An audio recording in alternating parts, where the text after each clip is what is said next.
Now, they say they're being stretched to the limit. More and more people are wanting to experience the great outdoors, but perhaps don't have the expertise to cope with the fast-changing elements. So, mountain rescuers are increasingly being called upon to help those in tricky situations on the fells. They provide a vital service. So now, one of our region's politicians is trying to give them a voice in Parliament.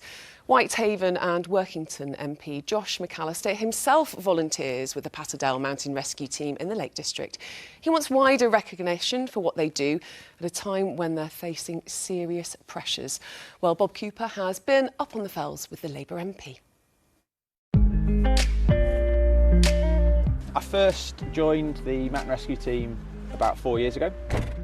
I wanted to do something that involved being outdoors a bit more. A lot of my job, especially now, involves being indoors, being in meetings, doing speeches and things like that. So I wanted to do something that was a bit more practical where I could help people. So we're just off to do some training with the team, and there's a whole bunch of things that in Mountain Rescue we try and repeat over and over again, so that when we actually need to go on a call out, we are ready and prepared.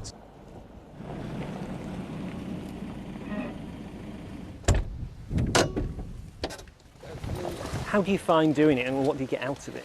So I think one of the things with Mountain Rescue is we've got teams of people all the way across Cumbria who've got amazing skill and backgrounds as medical professionals, professional climbers, and then for me is the chance to do something that's just totally different, be outdoors, much more practical than politics in lots of ways. All right.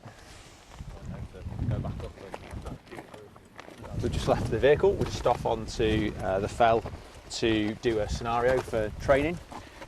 So one of the things that we need to make sure we've got the skill for in the team is medical scenarios where someone might be really unwell. But no matter how well trained they are, the team leader here in Patterdale says volunteers are under strain. The number of call-outs for teams across the Lake District is going up. We've had just under 600 call-outs so far this year. We had a very busy year in 2024. 2025, we're probably looking at a 10% increase on what we've had previously. It's not quite there yet, but it's becoming unsustainable.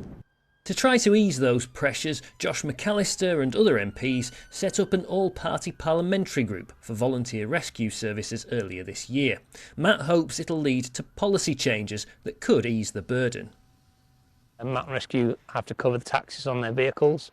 If that was to be helped funding-wise through government, that would obviously be a weight off a number of team members who are having to fundraise. And likewise, insurance costs at the moment across England and Wales are in excess of £500,000 a year. These issues for volunteer search and rescue teams have been largely unheard because there hasn't been a voice in Parliament on them. There's now a chance to do that.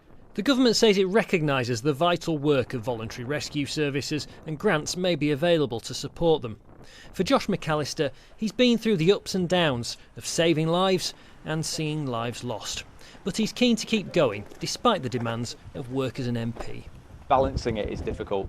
I've just tried to make sure I can keep enough activity up so that I can continue to do this, because it's important to me to have some of that balance really between the work that I'm doing as an MP and then being able to keep a foot in another part of life with Mountain Rescue.